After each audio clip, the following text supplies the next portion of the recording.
The Zephyrians had prided themselves on their mastery over nature. Their planet, Salanth, was a model of technological achievement and environmental harmony. The once untamed storms that once ravaged their world had been tamed long ago, controlled with force fields, advanced weather manipulation devices, and planetary shielding systems that kept the environment stable. The Zephyrians, accustomed to their perfect world, had never been faced with a threat they couldn't control. But this storm was different. It began without warning, a massive, swirling mass of dark clouds that seemed to form out of nowhere. At first, the Zephyrian scientists dismissed it as a freak phenomenon, something their systems could easily handle. But when it intensified within hours, surpassing all the predictions, the panic set in. The storm wasn't just violent, it was unpredictable. The energy levels were unlike anything they'd encountered before. It seemed to shift, twist, and even defy the laws of physics they had carefully studied for millennia. Torrential rain and winds lashed at the Zephyrian cities, tearing apart structures that had withstood the fiercest storms in the past. Even their strongest shields, which could resist asteroid impacts, flickered and failed. Ships trying to flee were caught by violent, unseen forces, crashing without warning. But it wasn't just the storm that seemed off. It was the eerie silence between its strikes, as if something more was lurking in the shadows of the tempest. As the storm continued its relentless assault, strange occurrences began to surface. Zephyrian patrols sent to the outskirts of the cities reported strange lights flickering in the distance, followed by disappearances. Communication signals became garbled, then cut off entirely. In the heart of the storm, entire military fleets vanished without a trace. No wreckage, no signs of life, only the memory of their existence. The once thriving cities now stood in ruins, their once advanced technology reduced to useless fragments. It was then that the first whispers started, soft at first, then louder as the news spread across the planet. Could this be the unseen human Specter? The Zephyrian elders, who had long dismissed old myths as mere superstition, were forced to confront the possibility that there was something more to this storm. The human Specter was a legend, told in hushed tones around campfires centuries ago. The story was simple, an unseen force from another world, capable of striking down entire civilizations without ever being seen. It had long been dismissed as fantasy, a cautionary tale told to keep the young in line.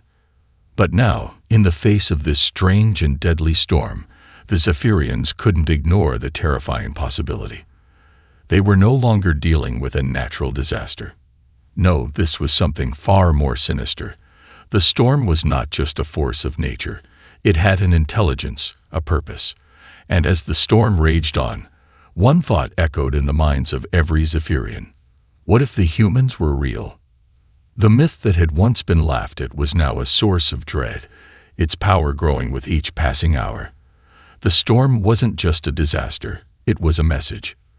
But the question that haunted them all remained unanswered. What did it mean? As the storm continued to ravage Salanth, the Zephyrians grew desperate. The once mighty cities, which had stood as symbols of their technological dominance, were now mere husks, crumbling under the assault.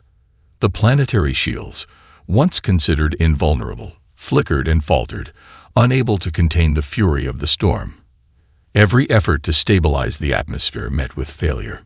It was as if the storm was actively resisting their control, adapting to their technology with a terrifying precision. The Zephyrian High Council convened in a sealed war room, their faces pale and drawn. Panic had begun to spread through the population, and the once proud species was now consumed by a primal fear they had never experienced. Despite their advanced technology, they were helpless. The storm, or whatever was causing it, was beyond their understanding. Even their best scientists, those who had once unlocked the secrets of the universe, were left scratching their heads. How could something so powerful remain so elusive? As the council deliberated, rumors began to circulate. It was not just the storm that had them on edge. There were other strange occurrences. Patrol ships dispatched to monitor the perimeter of the storm had vanished without a trace. Communications between the cities fell into disarray, flickering in and out like broken transmissions from another world. On the surface, the storm was devastating, but it was the feeling of being watched, of being hunted, that gnawed at the Zypherians. And then came the whispers, the old myth of the human Specter. The myth spoke of a force so advanced and elusive that no one had ever truly understood it. Some believed the humans were long extinct, a race that had burned itself out in a war long forgotten. Others, more cautious, had always believed humanity to be a dangerous threat lurking in the shadows of the galaxy. But the Zypherians had dismissed the legend as nothing more than a bedtime story, a tale to frighten the young and foolish. Now, however, as their cities fell apart and their ships disappeared, the story began to feel more and more like a terrifying reality. The first sign of true terror came when a small exploration team, tasked with uncovering the origins of the storm, never returned. The team had been sent to investigate a remote research facility near the storm's epicenter. They were well equipped, with advanced drones and scanning technology, but the team never made contact again. When another group was dispatched to find them, all they found were scattered, barely recognizable pieces of equipment, burnt, charred remnants of their mission. No bodies, no signs of struggle, just utter silence. The Zypherian leaders were forced to face the truth they had been denying. The storm, the disappearance of their fleets, and the strange, unsettling feeling in the air were all pointing to one thing: the human Specter was real. But what did it want? What was its purpose? These questions burned in the minds of every Zypherian, and the terror began to grip the populace as more and more reports of strange phenomena emerged. Power grids went dark for no reason. The sky seemed to pulse with an unnatural energy, and still there was no sign of the source, nothing but the storm and the terrifying uncertainty of what lay behind it. The Zypherians had always prided themselves on their unshakable belief in their superiority, their technological might. But now, for the first time in their history, they feared an enemy they couldn't see, couldn't understand. And that fear was spreading like wildfire. The myth, once laughed off, was now a cold truth. Humanity had arrived, and it had brought with it a storm they were powerless to stop. The Zypherian High Council was in turmoil. The once proud species, who had ruled their world with supreme confidence, now found themselves cornered by an invisible foe. Their greatest minds had tried every technological solution they could imagine, but nothing worked. Every time they thought they had a grasp on the storm's patterns, it would shift, rendering their efforts useless. The storm was not simply an anomaly.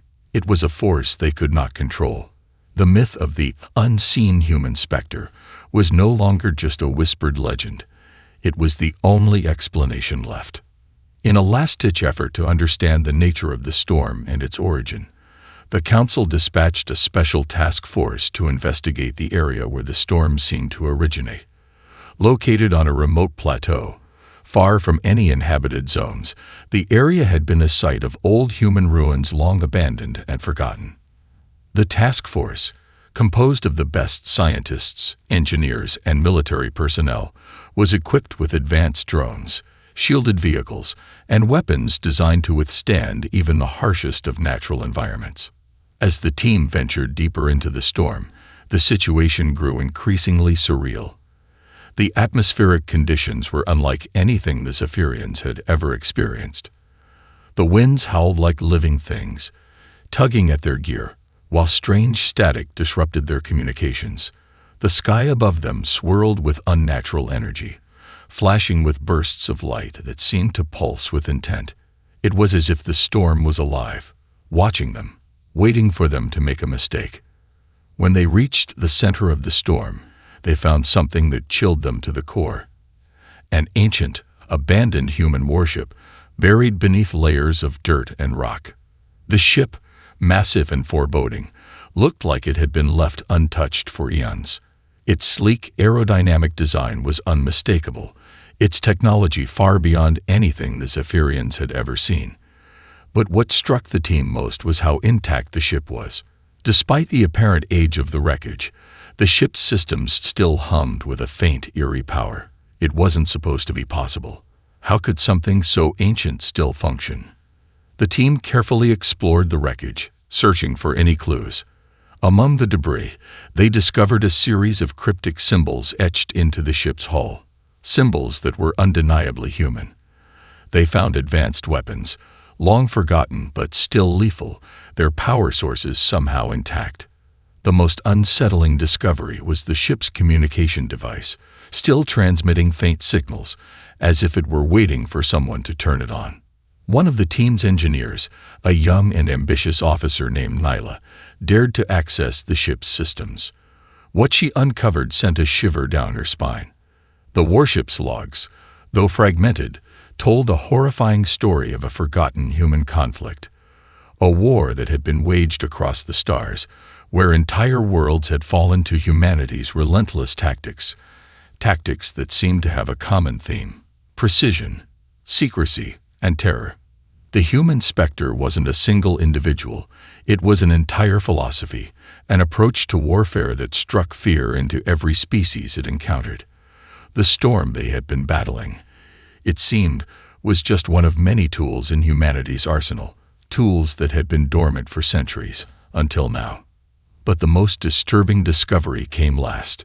The ship's final transmission, recorded just before its systems went dark, was a single line of text, repeated over and over. "We are watching. The storm will come when you are least prepared." The message was clear. The humans were not here to directly engage the Zephyrians in battle. They had never needed to. Their true power lay in their ability to strike fear without ever showing themselves. The storm, the disappearances, the strange occurrences, it was all part of a larger plan. The Zephyrians were not facing an enemy they could defeat. They were facing an enemy they could never fully understand. As the task force returned with this grim information, one thing was certain: the Zephyrians were not fighting a storm. They were fighting an idea, a strategy, and above all, the unseen specter of humanity. The discovery of the human warship only deepened the Zephyrians' dread. Every attempt to understand the storm only led to more questions. Despite their best efforts, the Zephyrians had failed to track the source of the storm, and their once advanced technologies were now falling apart. Each day brought new reports of strange anomalies: disappearing ships, systems malfunctioning without explanation, and unexplained energy surges across the planet. The storm raged on, unpredictable and unrelenting. With their technology proving ineffective, the Zephyrians turned to desperate measures. Their military, once considered invincible, was mobilized. They launched a full-scale offensive, deploying their most powerful fleets to confront the storm and its mysterious origin. The Zephyrians believed that if they could pinpoint the source, they could destroy it and regain control of their world. For days, the fleets fought back against the storm, sending strikes of energy blasts into the tempest. But no matter how many times they targeted the heart of the storm, nothing changed. The storm absorbed their attacks with unnerving ease. Even the Zephyrian military's most advanced weapons seemed to be nothing more than sparks in the wind, swallowed by the storm's chaotic embrace. Each assault was met with failure, and each failure added to their growing panic. Then, just as the Zephyrian forces prepared for their final, all-out assault, something horrifying happened. A fleet of the most powerful warships disappeared into the storm. At first, it seemed like another normal disappearance. A ship caught in a violent gust or struck by a lightning bolt. But as time passed and no wreckage came back, the truth settled in like a cold hand on their shoulders. The ships were gone, completely, silently, without a trace. In response, a team of elite soldiers was sent on a high-risk mission to penetrate the storm's center and locate the missing ships. Their mission was clear: find the source of the storm and neutralize it. As the soldiers ventured into the storm's depths, they were equipped with the best cloaking technology, advanced shields, and weaponry capable of standing against the elements. But what they discovered only deepened the terror. At the heart of the storm, There was no grand weapon or visible force controlling the chaos. Instead, it was as if the storm was simply waiting. The soldiers' equipment malfunctioned as they neared the epicenter. Communication lines went silent. Energy shields flickered and died. With no warning, their ships were caught in a sudden gust of wind, pulled off course and into a violent vortex that tore them apart. One by one, the soldiers vanished, leaving behind no trace of what had happened. Even the best military minds in the Zypherian ranks were left with nothing but confusion and fear. The fear of the unknown gnawed at their hearts. The storm had shown them its power, but it hadn't attacked directly. It was not a force of nature they could fight head-on. It was as though it was playing with them, waiting for them to make a move. When the Zypherian Council convened again, their faces were pale with dread. The storm wasn't just a natural disaster. It wasn't even the work of a single ship or weapon. No, the storm was the result of something far more insidious, an unseen, relentless force, an intelligence that could outthink, outblast, and outmaneuver them at every turn. "We are not dealing with a storm," one of the generals said in a hoarse voice. "We are dealing with a war we cannot fight. It is not about strength. It is about fear. It is about survival. And we are failing." The realization struck them all at once. The human Specter, the myth they had once dismissed, had always been true. They weren't fighting a tangible enemy. They were fighting a force of nature itself, a force that could be everywhere and nowhere at the same time. The storm was not merely destructive.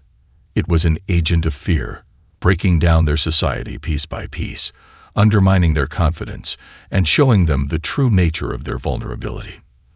The Zypherians were learning a bitter truth. The Specter of humanity was not just a story, it was a lesson. The storm showed no signs of weakening. The Zypherians, now desperate and fractured, had seen their cities crumble, their fleets vanish, and their military fall into disarray. Panic ran through their society like a virus. Some believed it was time to surrender. Others called for a total war effort, but both sides were paralyzed by one question. What was the true nature of the enemy they faced? As the Zypherian High Council met in their underground chambers, one of the eldest members, Grand Elder Varric, spoke with a tremor in his voice. "We can no longer deny it," he said, his gaze sweeping over the room, meeting the eyes of every leader present. "The storm is not a storm. It is something more. We are facing a force beyond our comprehension, and it is not a force we can defeat with firepower or strategy alone." For the first time since the storm began, the Zypherians were faced with a humbling realization. There was no military tactic, no advanced technology, no secret weapon they could use to push back the storm. Whatever was controlling it, or whatever was behind it, was so far beyond them that their superiority, their centuries of technological advancement, meant nothing. It was in this moment of realization that they knew their arrogance had led them to their downfall. They were facing an enemy they could not see, and worse, did not fully understand. Just as despair seemed ready to take hold, a single broadcast came through every screen on the planet, cutting through the silence. It wasn't from their own leaders. It wasn't from any military force. No, it was from an unknown source, an enigmatic figure, a human. A hologram flickered to life, showing a lone figure standing amidst a dark, storm-ridden landscape. The figure, composed and calm, wore an expression of quiet authority. The voice that followed was hauntingly calm, as though the speaker had known this moment was coming. "You've been searching for answers," the human said, their voice carrying across every communication network on Salath. "But the truth is simple. You are not facing a storm. You are facing humanity." The words struck like a thunderclap. The Zypherians, who had heard the myth of the human Specter for centuries, now realized with chilling clarity that the storm was a manifestation of something much more profound than they had imagined. This human, speaking through the broadcast, was not just an individual. They represented something much larger, the unyielding will of humanity itself. "We are not here to destroy you.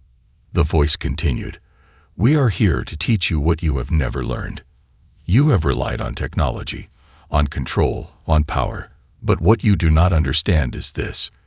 In the end, the strongest force is not always the one with the most weapons or the largest armies. It is the one that survives, that adapts. The storm you face is but a lesson." The words were cryptic, yet unnervingly clear. The Zephyrians had spent so long relying on their technological might, never realizing that true strength lay in their ability to endure and adapt, qualities that humanity, even in its darkest moments, had always embodied. The storm wasn't simply a weapon. It was a mirror reflecting the Zephyrians' hubris, their reliance on control and perfection, and their inability to cope with what they could not see or understand. "We did not come to conquer," the human continued. "We came to show you the one truth that matters. You are not masters of the universe. You are simply its stewards. And those who forget this will find themselves lost to the very forces they seek to control." The transmission ended abruptly, leaving a heavy silence in its wake. The Zephyrians were stunned. For the first time since the storm began, they felt the weight of their vulnerability. They weren't being attacked by a force of nature, nor were they being assaulted by an alien invasion. They were being taught a lesson by a civilization that had once fallen to war, but had learned to survive through the very act of adapting. The truth was undeniable. Humanity wasn't just an enemy. It was a lesson in survival, and the storm was only the beginning. The transmission had left the Zephyrians in stunned silence. The human message, an ominous warning, reverberated through the very core of their civilization. For generations, they had prided themselves on their technological mastery, their ability to control their environment with unparalleled precision. Yet, in the face of this unseen specter, they were powerless. The storm, a force born from humanity's eerie ingenuity, had proven that no amount of power or technology could outlast the harshest forces of survival and adaptation. The members of the High Council sat motionless, their faces pale, deep lines of stress etched into their features. For the first time, they felt small, vulnerable. They had long believed that their intellect and superior technology made them untouchable. Yet, as the storm raged on, they now realized they had been blind to a fundamental truth. Their very reliance on control had made them weak. Grand Elder Varric's voice broke the silence. "We've made a terrible mistake," he muttered, his usually strong tone reduced to a mere whisper. "We believed we could control everything. Nature, the stars, the very fabric of life itself. But we are not gods. We are creatures bound by the same forces as the rest of the universe. We cannot control them." The room was heavy with the realization that the Zephyrians were facing an existential crisis. The storm, a manifestation of humanity's underlying strength, wasn't just a force of nature. It was a challenge, a trial by fire to test their resilience. But unlike the storms they had once controlled, this one wasn't something they could fight with weapons or shields. It was something they needed to survive. A murmur rose from the younger members of the council. "But how do we survive it?" asked Orin, a young strategist. "We can't stop it. We can't even track it. It has us at its mercy." Grand Elder Varric met his gaze. "The truth is we can't stop it. But we don't need to. The question is, will we adapt?" A heavy pause filled the room. The storm was no longer just a disaster to be fixed. It was a reminder of the deeper lesson humanity was trying to teach them. That survival didn't depend on domination or control. It depended on adaptation. Humanity had learned to survive by facing the worst of itself, by adapting to the chaos it had once unleashed upon the galaxy. And now, it seemed, the Zephyrians were being forced to do the same. The storm wasn't a weapon. It was a trial. And whether the Zephyrians passed or failed rested on how they responded. If they continued to cling to their arrogance and pride, they would be swallowed whole. But if they could humble themselves, learn, and adapt, perhaps they could find a way to overcome this challenge. The High Council deliberated for hours, each leader struggling with their own inner turmoil. Finally, they'd reached a decision. They would stop fighting the storm. They would no longer try to destroy what they couldn't understand.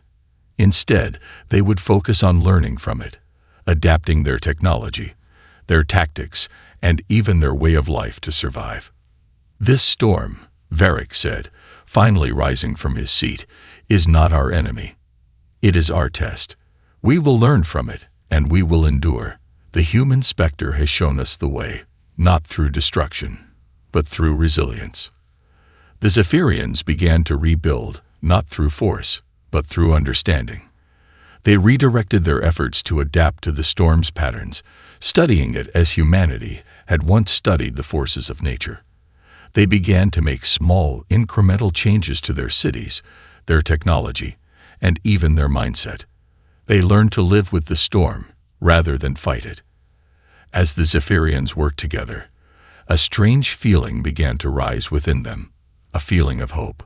They weren't just surviving, they were evolving. The storm no longer felt like an unstoppable force. It was now a catalyst for change.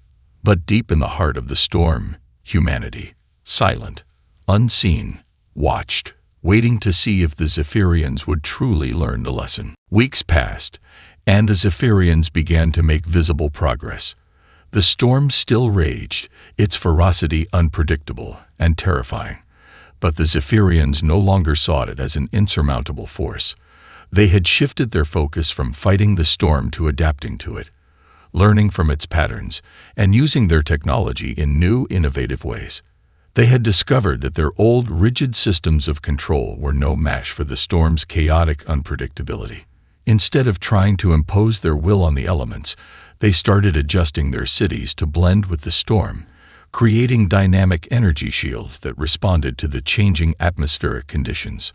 They designed new ships that could navigate the unpredictable winds, relying on advanced AI to constantly adapt to the storm's fluctuations. Their cities now had integrated systems that allowed them to use the storm's energy, harnessing the raw power it generated to fuel their infrastructure. But it wasn't just technology that was changing. It was the way the Zephyrians thought. For the first time, they began to understand the human concept of resilience.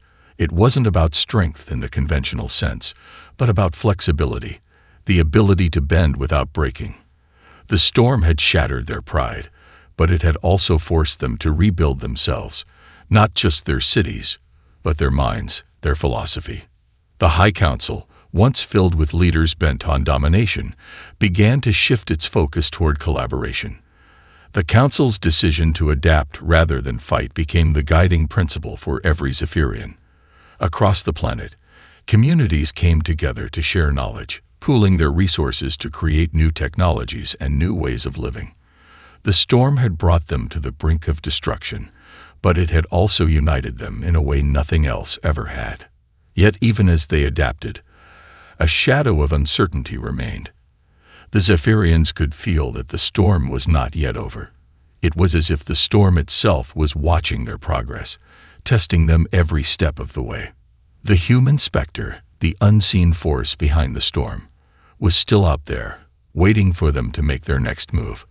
Then, one fateful day, a message arrived. This time, it wasn't a broadcast. It was a direct communication. A simple, cryptic message that sent chills through the entire Zephyrian leadership. You have learned well. But the true test is yet to come. The message came with no further explanation, no warning. It was just a statement. The Zephyrians were left to wonder what the true test might be. They had adapted, learned, and evolved. But were they truly ready? The storm was now an ever-present presence, like a shadow cast over everything they did. It had become part of their daily lives.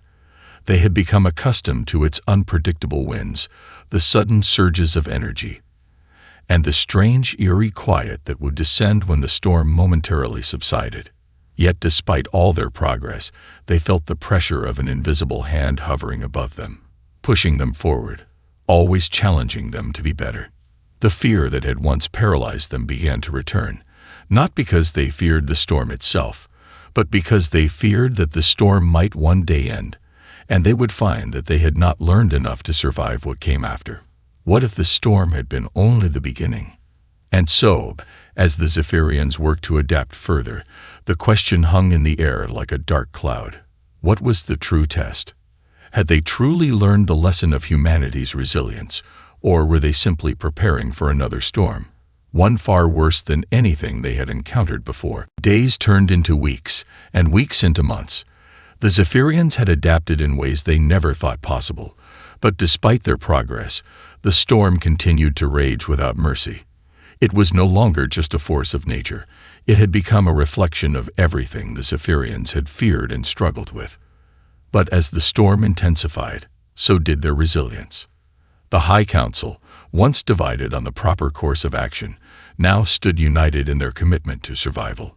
They had learned to bend, to adjust, and to think in ways their ancestors never could have imagined. Their cities thrived even as the storm lashed out at them, their technology harnessing the storm's energy rather than fighting it. They were no longer the mighty conquerors they had once been, but survivors who had learned the value of resilience, humility, and adaptation. However, despite all their efforts, the storm grew stronger, fiercer, and more unpredictable. It felt as though it was evolving, just as the Zephyrians had. Their equipment, which had once been their saving grace, was now beginning to show signs of wear. Energy shields flickered, communication systems grew unstable, and power surges threatened to tear their cities apart. For the first time, the Zephyrians began to wonder if they had truly learned enough to endure what was coming. Then, one fateful evening, as the storm reached its peak, a strange silence descended. For the first time since the storm began, there was no howling wind, no flashes of destructive energy, no crackling atmosphere. The sky above them was eerily still, a dead calm. It was as though the storm had paused, waiting for something, waiting for them. The Zephyrians gathered in their central command, staring at their monitors. Everything was eerily quiet. Even the energy systems, which had been humming relentlessly, were now still. No one dared speak. The stillness was almost unbearable, like the calm before a much greater storm. And then, a single transmission crackled through their communication systems. The voice was familiar, human, calm, and steady. "You have passed the first test," the voice said, its tone carrying both weight and finality. "Now the storm ends, but this is not the end of your journey." The Zephyrians held their breath. They had endured countless trials. But what came next? Were they truly free of the storm, or was this just another beginning? The voice continued. "You have learned the most valuable lesson in the universe. To survive, you must change. You must adapt to the challenges, no matter how great, no matter how impossible they seem. The storm you faced was not the true enemy. It was the reflection of your own weaknesses, your overconfidence, your inability to accept what you could not control. But in facing that storm, you have become something greater. You have become resilient." The message paused, as though the speaker were considering their next words carefully. "But now you must ask yourselves one last question. What will you do with this new strength? Will you continue to adapt, to grow, to survive? Or will you fall back into the same patterns of fear and control that once held you back? The choice is yours." With that, the transmission ended, and the storm, just as suddenly as it had begun, stilled. The winds died down. The lightning ceased. The skies cleared. The Zephyrians were left in stunned silence, processing the message they had just received. It was over. The storm had ended. But even as they celebrated their survival, the truth lingered. This was not the end, but a new beginning. The storm had shown them not only the fragility of their civilization, but the incredible potential within them to overcome, to adapt, and to grow. As the Zephyrians looked to the future, they understood that humanity's Specter was not a force of destruction. It was a force of transformation. And now, it was up to them to carry the lessons of the storm forward. They had survived. They had evolved. And in doing so, they had become something greater than they had ever imagined.